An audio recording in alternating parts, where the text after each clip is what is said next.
des vidéos, des trucs comme ça, pour me demander, ok, bah, genre, vas-y, moi, je veux pas faire de l'Evergreen, je veux pas faire du Webby, je veux faire les deux dans un, mais je veux pas être là pour le Webby. Ah, on est dans les mêmes délires geeks. Il y avait Jérémy Haynes aux States qui partage la stratégie, la Hammer stratégie, où en mode, Oui, dès que la personne prend rendez-vous, elle est retargetée par genre 50 contenus qui répondront à ouais. ses questions, ses objections et tout pendant la Ça, période c'est jusqu'au pareil. rendez-vous. J'en ai entendu parler quoi? Il y a 3 semaines. Enfin, et c'est pas compliqué. J'ai pris mon téléphone, je suis parti dehors. J'ai fait 40, j'ai fait 30 vidéos. J'ai publié. J'ai pris 10 témoignages, je les ai publiés. Bah voilà, la stratégie J'avais Hammer fait était en pareil. place. On avait C'est- fait c'est- pareil avec c'est- Jérémy. Ouais. c'est- Xerius, c'est- il m'avait envoyé une liste ça comme. On était un samedi ou un dimanche après-midi.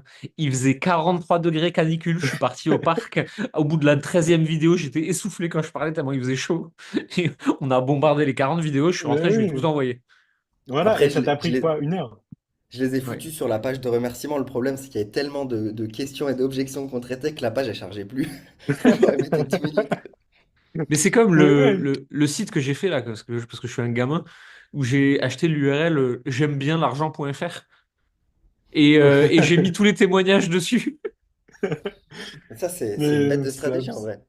Parce que je me ouais. dis à long terme, je pense, je sais pas en termes de SEO ce que ça donnera. Par contre, je sais que le site il peut se référencer sur ChatGPT où les IA et les gens ils vont demander genre qu'est-ce que vous pensez de Jeremy Coleman? Est-ce que je devrais prendre sa formation et tout? Et du coup, ça peut grave jouer en ta faveur de faire ce genre de choses. Ouais, mais clairement.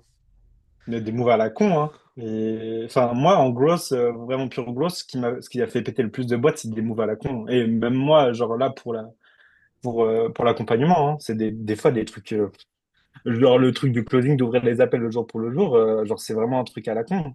Bah ouais, bah du coup, maintenant, j'ai 80% de pif, tu vois. Et genre, bah, et après, il y a la boîte aussi qui est agile. C'est-à-dire que moi, si je fais ça du jour au lendemain, bah, tout le monde est dans ce mood de, OK, vas-y, mets ça. Genre, ma boîte, elle peut pivoter d'un sens à un autre en 3 jours, ça dérange personne. Enfin, ça fait chez tout le monde, mais tout le monde est OK avec l'idée, quoi, parce que tout le monde voit et mindset comme ça de comment faire tout rapide.